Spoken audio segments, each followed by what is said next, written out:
desk.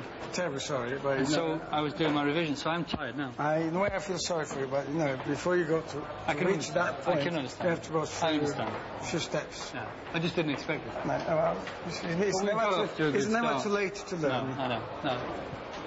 I accept your excuse anyway. Thank you. He looks rather promising, capable of doing his job. The negative point, he uses always his hand, puts his hand in the pocket. He's quite casual. And funny enough, I mean, I know he's not very experienced, but when he carries the luggage, he really looks like a penguin.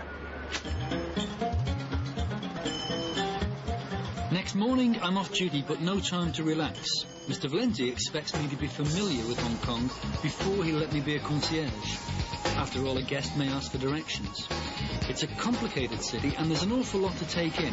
Then it's back to the hotel so that Mr. Valenti can decide if I'm up to it yet. This is the Mandarin Oriental Hotel, very prestigious hotel. Your position is going to be extremely important. Please do not forget smiling.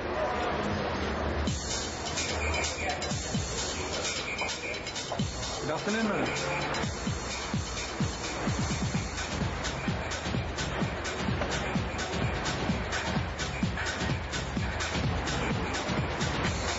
Do not stop me at the column. Right. Put that down. I'd like to bring him down. No, Go on, get out. see, look at this. What does he do? Did I do that? No. Stop to the pillar. Pleasure, madam. Absolutely delighted.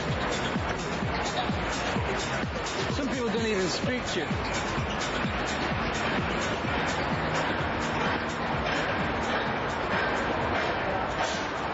Cruise.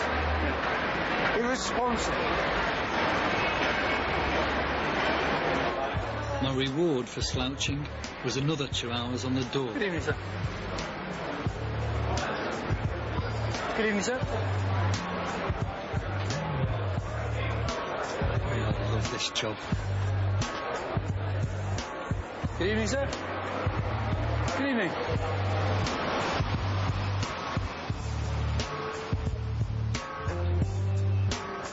Morning off again, and the last chance to improve my knowledge. Today, I'm checking out the timetable of the Star Ferry to Kowloon.